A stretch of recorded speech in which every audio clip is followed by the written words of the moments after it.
भीष्म पितामह जिस समय सेनापति बने तो रोज 10,000 महारथी मारते थे, लेकिन एक भी पांडव को खरोच नहीं आती थी, तो दुर्योधन जल जाता। भीष्म जैसे सेनापति एक भी पांडव नहीं मारा गया, तो उनके शिविर में जाकर के रोज इस बात के लिए झगड़ा करता।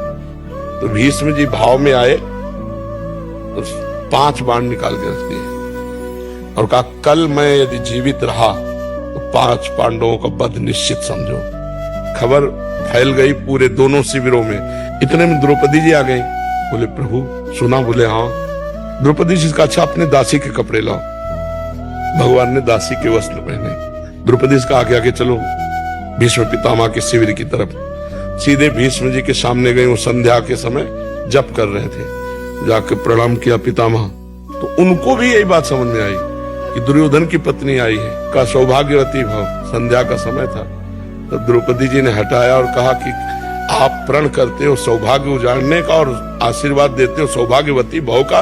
हम क्या माने कि कौन सा भीष्म सत्य है, सौभाग्य उजाड़ने वाला या सौभाग्य देने वाला? भीष्म जी का माला छूट गया।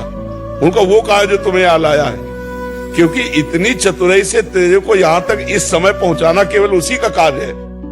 भीष्म जी ने जब देखा तो कहा, बेटी तेरे सौभाग्य को कौन उजाड़ सकता है? हम जैसे सैकड़ों भीष्म तो भी नहीं उजाड़ सकते, जिसका रक्षक ये गोविंद तुम्हारे लिए दासी बन के आया है, तुम्हारे पद। तब भगवान से कहा, मेरा प्रण तो तुम तोड़ दिए, लेकिन तुम्हारा भी प्रण तोड़ूंगा कल।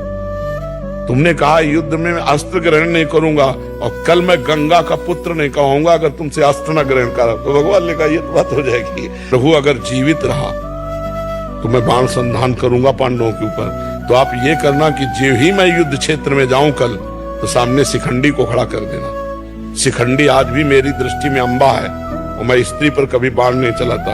इतने में अर्जुन से कह देना मुझे बाणों की सैया पे सुला दे। अब भगवान लौट करके आए तो देखा पांडव चैन से सो रहे हैं। तो पांडवों को जगाया। भीष्म ने प्रतिज्ञा की है 5 पांडवों को मारने की। बोले हाँ पता है। बोले तुम चैन से सो क्यों रहे हो? बोले जिसके तुम रक्षक हो तो चैन से हम सोए। आप खुद व्यवस्था करो। अगर भगवान का भरोसा है तो चैन से सोओगे, वो व्यवस्था खुद कर देंगे।